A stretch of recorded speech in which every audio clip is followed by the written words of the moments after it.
let's go ahead with part 3 of our lecture on ancient Rome. Let's go ahead and get right into really talking about the aesthetics. We're going to talk about the art and architecture. We're going to talk about some of the changes in terms of literature. What are some of the philosophical things that are coming out, as well as how they sort of approach history, and then we'll get into technology and science towards the end. When it comes to Greco-Roman civilization, it's not very difficult to figure out what that means. It's a blending of Greece and Rome together to create sort of this new forward-thinking Western influence, really, and it really is a combination of military happenstance and intentional blending. You've got, as the Romans are expanding and they're pushing into new territory, they're really coming into contact with a lot of what's left over from Greek civilization. Well, as the Roman generals push into that area, and we've already talked about how the Romans would move into an area and then sort of make it Roman, but allow the people that they're conquering to retain a good portion of their culture, there would be a blending as the Roman citizens and the Roman soldiers and the Roman merchants would move in. Not completely dissimilar from what we saw with the cross assimilation when Alexander was doing it, although in Alexander's situation it was a little more intentional, whether or not you believe the arguments for him, and a little less commercially driven as it was more with regard to Rome. However, this is going to cause the Romans to absorb a good portion of Greek culture, and it's going to affect their art, their literature, and their philosophy. So we get this blend of not only Greek, but the later Hellenistic culture. Again, that was the one that Alexander helped to promote, and then finally the Roman blend. So you've got, again, a new blender effect between these three different sections. So in terms of poetry, history, and philosophy, we see some important changes. With regard to poetry, the one that I really want to kind of focus on in terms of being the most important probably, as we look, and again, this is just an overview, there's lots of very important Roman poetry, is going to be Virgil and the Aeneid. Some people view this as sort of the Roman answer to some of the Greek classics. In other words, we've got a patriot and a unifying force in Aeneas, who is the hero, and it really sort of underscores and accentuates the glory that is Rome in an epic tale, and that is promoted by Virgil here, who you can see pictured. In terms of satire is a very powerful, often funny way to approach poetry, and the two people who promoted this kind of the most in Rome were Horace and Martial. And satire, the difference between comedy and satire can be sort of explained this way. Let's say I were to just tell you a joke. Well, that would probably be considered comedy, assuming the joke was funny.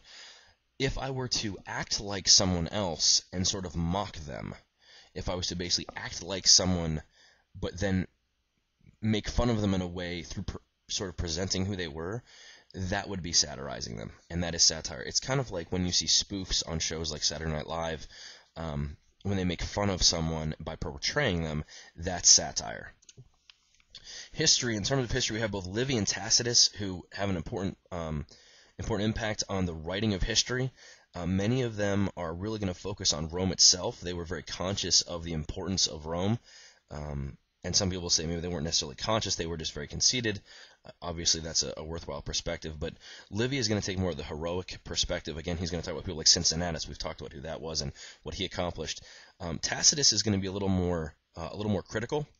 And he's actually going to promote the concept that the Germans weren't necessarily barbarians, but the Germanic people actually had some value to their society. So that was more of Tacitus's perspective. Both of them had significant impacts on the writing of history and perspective. We're going to see Zeno again. We saw Zeno in chapter 5 under the age of Hellenism. Stoicism is going to have a great influence of here, not just because of their acceptance of fate, but really for their concept of caring for their fellow man. Remember, they believe in moral equality between men, and also the fact that men's rights should be protected. You have a right to protect your fellow man. In terms of art and architecture, the Romans are going to stress realism over idealism. They're going to show the imperfections of people.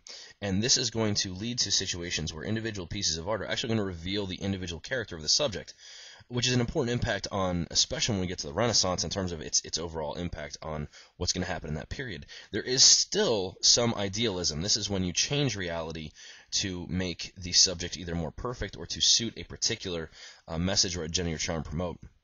And here you've got pictured a mosaic that is going to actually show you broken bits of glass and tile, and that is going to go ahead and make a picture. Architecturally speaking, the Greeks were definitely into simple elegance. They liked clean lines, things to be quite simple. The Romans' opinion, while influenced by the Greeks, was very much so all about grandeur. They wanted it to be big, they wanted it to be impressive, they wanted it to blow you away when you stood in front of it. They're going to make some modifications to the Greek column, and they're actually going to develop one of the first domes you made out of concrete. A dome is a structure that is, it's basically the reverse of half of a sphere. Okay, so where a sphere would be rounded like a globe would be, and you've got the western and eastern hemisphere, the northern and southern hemisphere. Imagine if you were to take that dome and press it into a wet plaster, and then you take the globe out. That is a dome, and they're actually able to develop it. It's actually mathematically and geometrically a very complicated thing to produce, and it's going to be used in later times, especially in large buildings and government buildings. In terms of technology, engineering is going to take off. And the Romans, we already talked about the Roman roads, but they're also going to build bridges and establish harbors, and they're going to dredge out or dig out portions of the harbor to allow deeper ships into areas, which is going to, again, it's going to promote commerce, it's going to promote everything associated with commerce and also the exchange of ideas. They're also going to develop the aqueducts, which are going to be these long systems of basically above-ground rivers that are artificial and are going to actually take and bring fresh water into the city for water sourcing, which is a very important advancement during this time. Ptolemy, pictured here on the left, is going to promote the idea that the Earth is the center of the universe, and his concept is actually going to be powerful and promoted all the way through into the Renaissance period. Obviously, he's incorrect, but his theory will be largely promoted. Galen, who's pictured there in the middle, he's actually going to develop one of the first medical encyclopedias. He's going to list diseases and treatments and symptoms and how to really address them, and that's going to be a very important document as medicine advances. And then Pliny, often referred to as Pliny the Elder, he's actually going to develop an encyclopedia of all kinds of things, one of the first, big comprehensive written tomes of knowledge, and that's going to be what he's going to promote. Finally, we're going to finish off this section talking about Roman law. Basically, I want you to see how many of the Roman things he made it all the way through to today. And first we talk about the two different systems. Again, we've talked about civil law, which applied to the citizens. There was a difference between being a Roman citizen and not. If you were a Roman citizen, you were under civil law. If you were not, you were under the law of nations. And these two are not going to be treated the same way. The citizens are obviously going to have more advantageous position with regard to court. They, however, are going to get closer and closer together as citizenship of the Roman Empire is extended. These are all principles that really come all the way through into modern American law. You're innocent until you're proven guilty. That's the same. You get to write the people who accuse you. You get to face them. You're allowed to defend yourself. I mean, before then, you weren't necessarily allowed to even defend yourself. The standard they used for guilt was it had to be clearer than daylight. This is very similar to our concept of it had to be beyond a reasonable doubt. Judges being charged with interpreting the law and them being impartial and objective to a situation are all things we see that are spread during this time period.